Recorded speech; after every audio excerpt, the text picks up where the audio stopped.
Welcome to Songkla Rajabhat University MOOC English for the Workplace program. I'm Stephen Judge, and this is Orders and Requests in our series.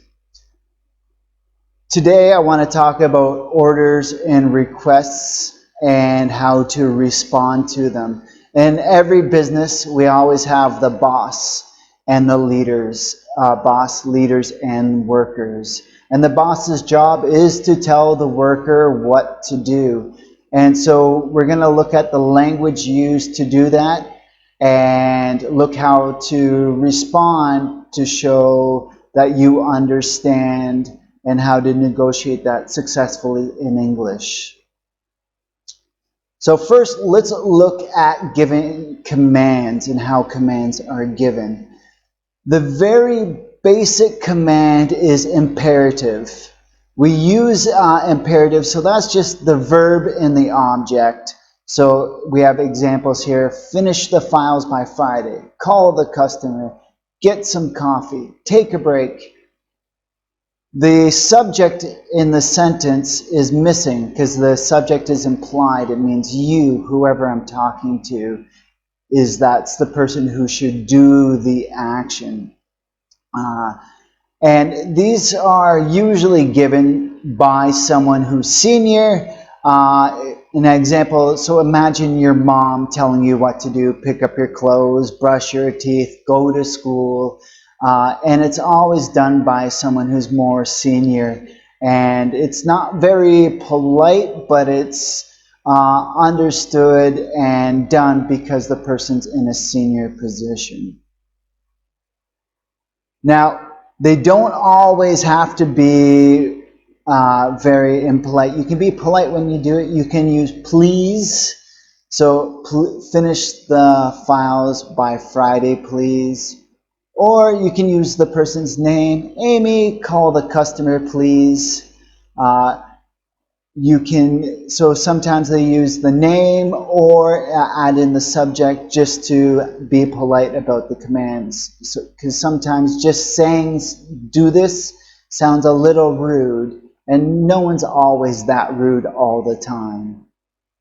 Also, command phrases to look out when someone's giving you an order are you need to, you must, you have to. These are phrases used with command, and it's always given by someone who's senior to someone who's lower. So the boss given to the worker. It's never with the worker to the boss, because that's considered rude. We also looking at requests when someone asks you to do something, and it's very polite. So maybe it's two people at the same level. It could be your boss asking you to do something and being polite about it, or maybe you're asking something from your boss and you're being polite about it too. So you can do it, but very useful when the power ranking is not the same. Now, first to understand is looking at the modal verbs that are used. We have can. So example, can you finish the files by Friday, please? Can you please call the customer today?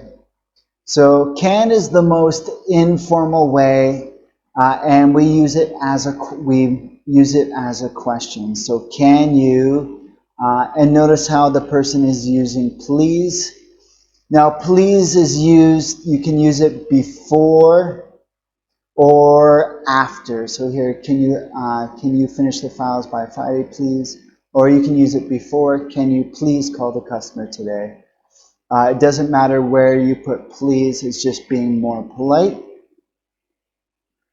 We also have could, which is a little more formal and a little more polite.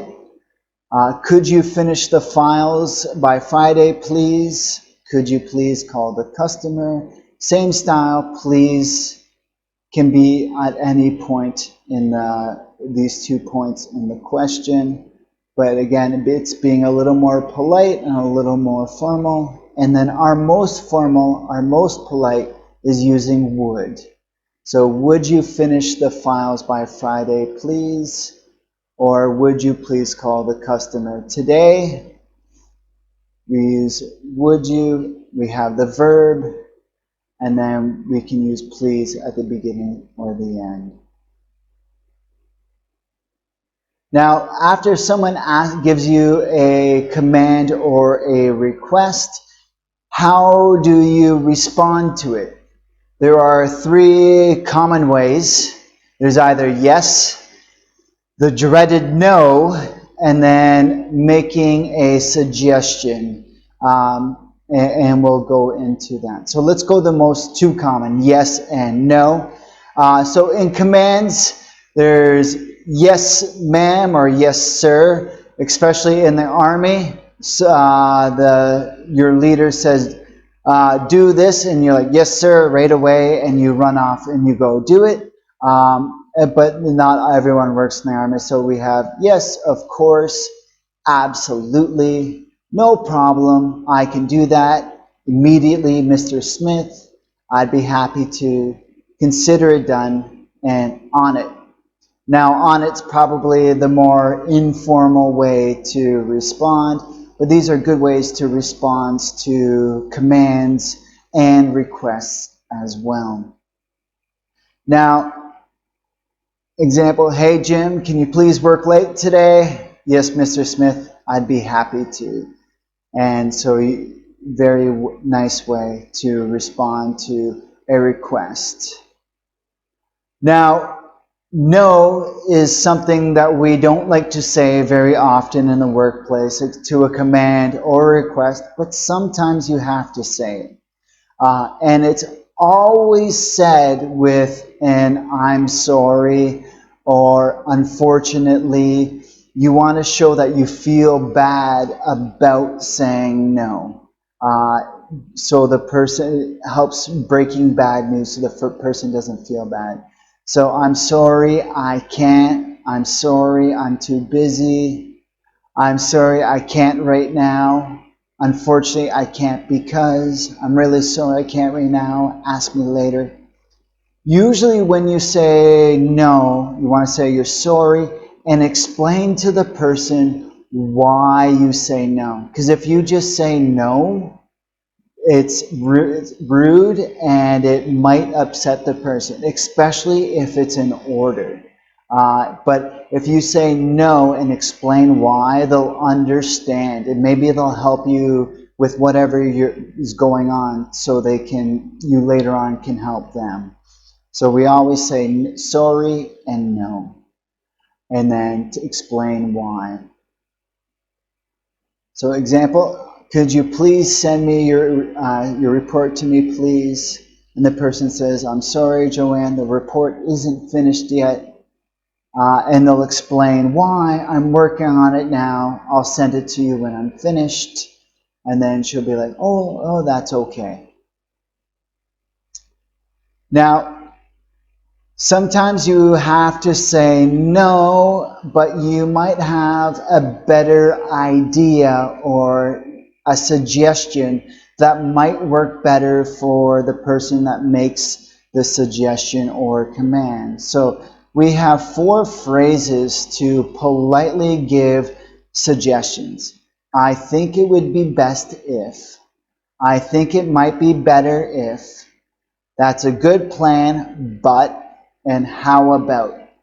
So sometimes you use these with yes or no. Yes, you would say no, but then you would say these. I'm sorry, I can't, but I think it would be best if. So you can combine them as well. But let's take it. So example, you have someone say, can you please call the customer? And you want to say, oh, I think it would be best if I called the customer next week. She's very busy now. So you also explain a better action and explain why it's better. You don't just say, oh, do this. You have to explain so the person understands and doesn't get offended by your suggestion. Because if they understand your thinking, it's more open and they tend to be okay with your idea. So example, we have, I think it might be better if you ask Jim to do that. He knows more than me. So you're offering to get someone else and the reason why. So example, how a suggestion could, oh, can you please call the customer today and help them with their problem? And she responds, I can. So that's one way of saying yes. So remember, we start with a yes or no. I can, but I think it would be better if Jim calls. He came up with the solution and can explain it best. What do you think?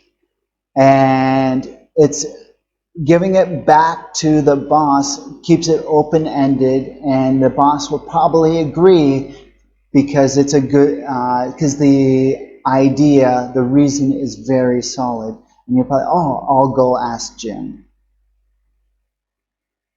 So during this, we talked about commands, imperatives, or command phrases.